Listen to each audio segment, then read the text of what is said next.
Hey pageant fans, it's your girl Theresa K and I'm back with another video. If you're new here, welcome to T Stands on Pageantry, where we talk all things pageant related. If you're a returning subscriber, welcome back and thanks for joining us.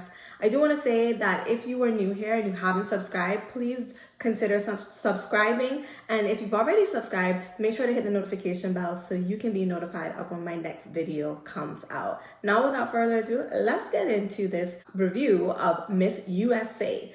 So Miss USA 2023 took place over the weekend, and I did get a chance to watch both the prelims and the finals. And I have to say, you guys, honestly, I have to say that there was no real difference between the prelims show and the final show. Like, no real difference, honestly. Like, the biggest differences were that we got to see the competition progress. So we got to see the top 20, the top 5. They answered the question. There was a winner crowned.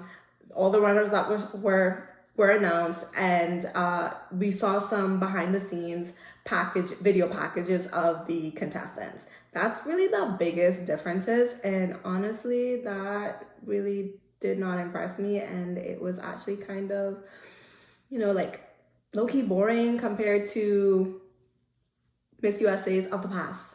Sorry, just my opinion. Comment down below what you guys thought of the prelims show versus the final show. I'm curious to hear how you guys felt about it as well. Now, let us talk about the finals. So pretty much it started the same way as the prelims, where the contestants, they came out in a line and they walked to the front of the stage. They did a cute little pose or whatever. And then there was like a voiceover of the introduction. So they didn't get to introduce themselves or anything like that. And then they walked back to the back of the stage. I was like, where was the opening number? I just want to know, where was the opening number, guys? Where was it? Like, what happened to the opening number? You know, that cute little dance number that happens at the beginning of every pageant. Like, for goodness sakes, Crystal Stewart's edition had an opening number. You guys remember that? With those black leotards? Yeah, she had an opening number for her show. Where was the opening number, Lalila? Like, where was it? I don't understand. Like, the opening number is, the opportunity to hype the audience up, and as well as get the girls on stage and get them to kind of, shake off some of those nerves that they might be feeling before they actually have to move on to the next stage of competition. Can we just bring that back? Please don't tell me that this is a sign of times to come, because we've already lost so much about the Miss USA competition. I really don't want to see the opening number go with it. Just saying.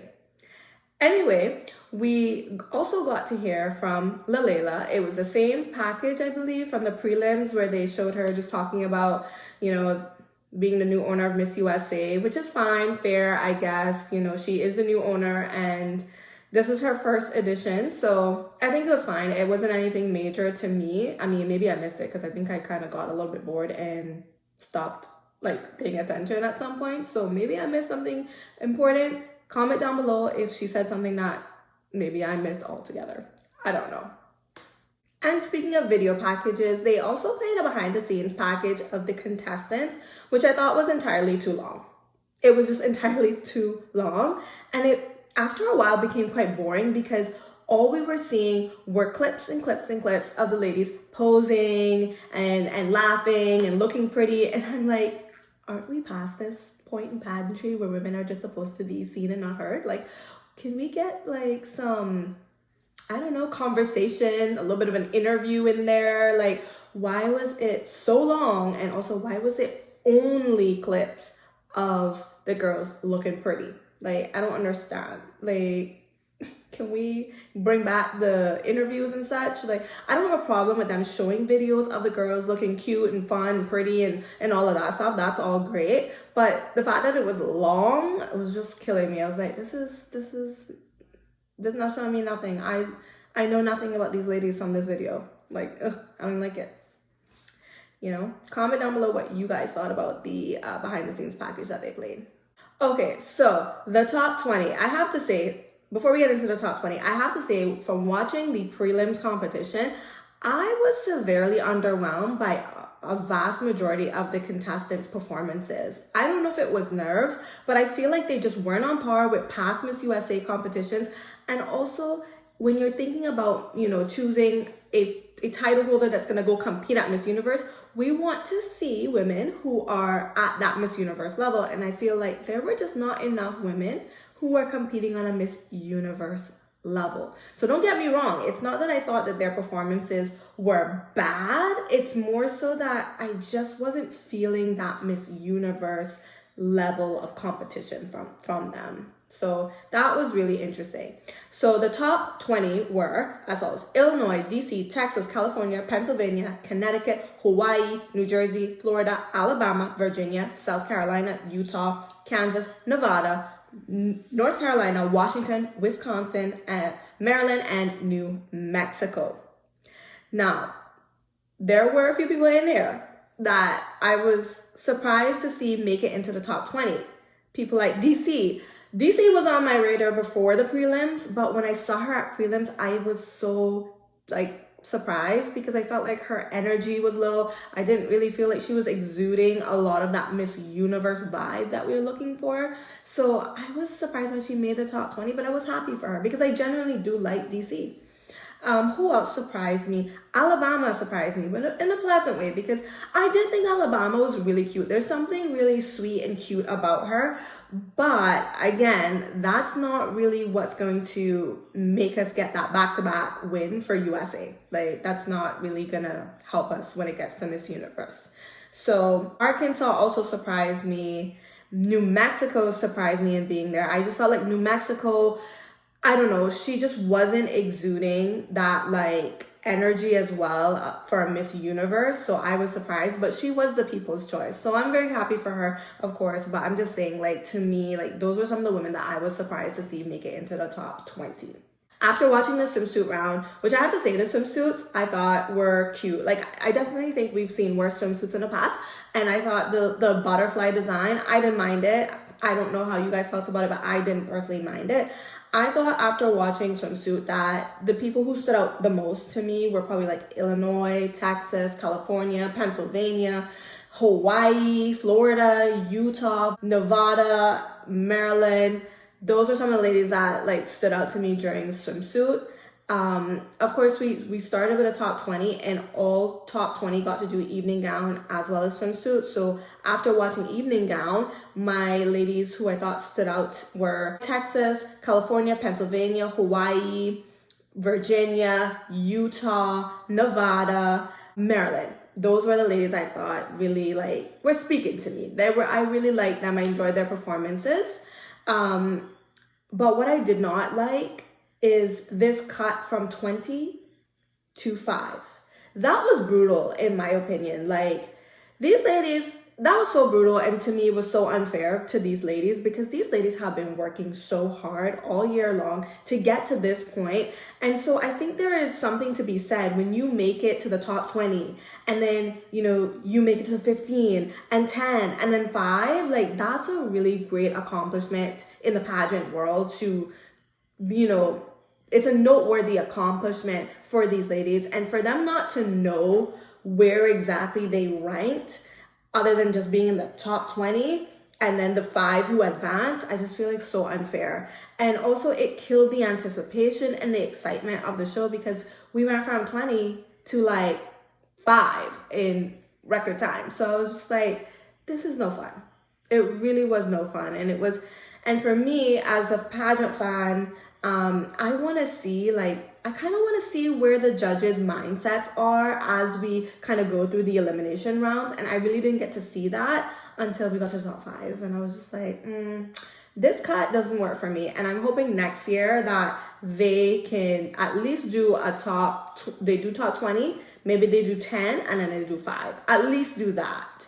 Because that kind of hypes up. And it's ooh, who's gonna keep on advancing? Let's see these girls advance. So I'm really hoping that they bring that back next year, because I didn't like this year. And I think it's a little bit unfair to these girls. So the final question was, as the brand ambassador for Miss USA, what will be your contribution to the organization? It's a lackluster question. The question to me, it's just whatever. It's just not a question that I would have chosen for Miss USA, Ultimately, I personally liked Hawaii's answer just a little bit better, but I'm just nitpicking at this point because I think Utah's answer was good. They Utah talked about being Venezuelan American and wanting to showcase the diversity of America, which is great. And then Hawaii talked about cultivating self-love, which I thought was beautiful. Because the question is, what are you going to contribute to the organization? And she's saying that she's going to teach people how to cultivate self-love, which I felt directly answered the question more so than an answer of, diversity, in my opinion. You guys let me know, how did you guys feel about Hawaii's answer versus Utah's answer? Let me know in the comments down below. Ultimately, in watching it and seeing the top 5, I have to say that Pennsylvania was honestly my favorite throughout the whole competition. I just love her stage presence. She really made that good eye contact with the camera, so I really wanted her to win. But honestly, I knew Utah was gonna win because when I think about what we need for a Miss Universe level competition, Utah and Hawaii, they were bringing it. They were really bringing it. So I wasn't surprised when they were the final 2 standing. I thought that they definitely exuded that Miss Universe energy. I also wanted to note that Morgan was a commentator this year, which is pretty unusual. We don't really see the reigning queen be the commentator for the competition as it's ongoing. I know normally she'll host the prelims, which she did this year, but to be a commentator, I just thought that was a bit unusual. I didn't absolutely hate it, but I also didn't feel like being the reigning queen that she could really give much commentary or much, informative commentary that we would like to hear. So I feel like overall the commentary, we could have just done without it this year. We could have done without it because I don't think that the commentary added anything to the show. But that's just me. Can we also talk about why did they give Miss USA, Utah, a scepter? I feel like I've never seen this scepter before on Miss USA. I'm like, why? It feels very, I don't know, like not Miss USA. It feels very multi-divisional pageant, I don't know, like what was up with that scepter? And how did you guys feel about the creed? This is the first time I've ever heard Miss USA talk about a creed, and I thought it was really interesting. I don't really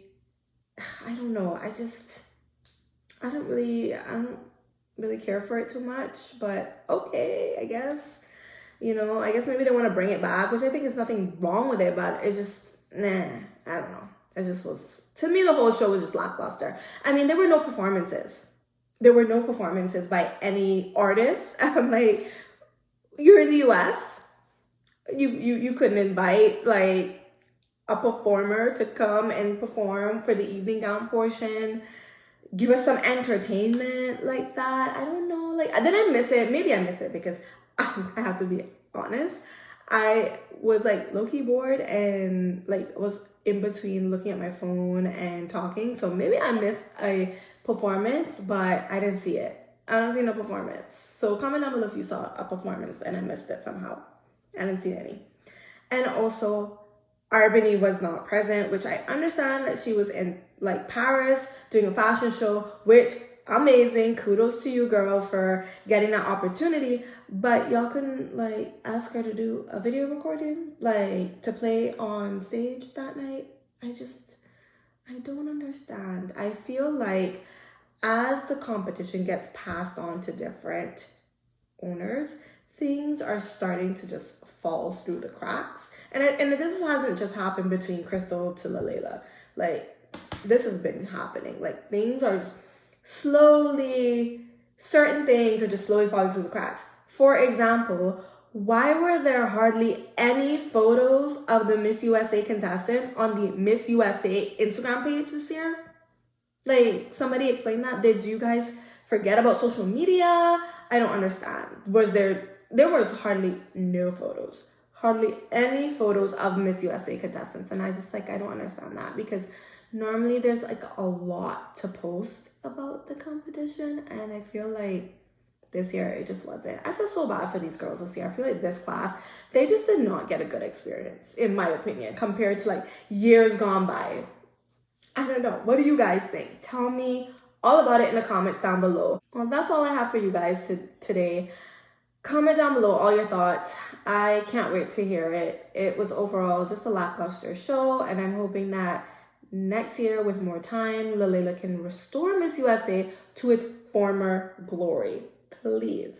Please and thank you. Signed, a fan of Miss USA. All right, have a great one. Bye, guys.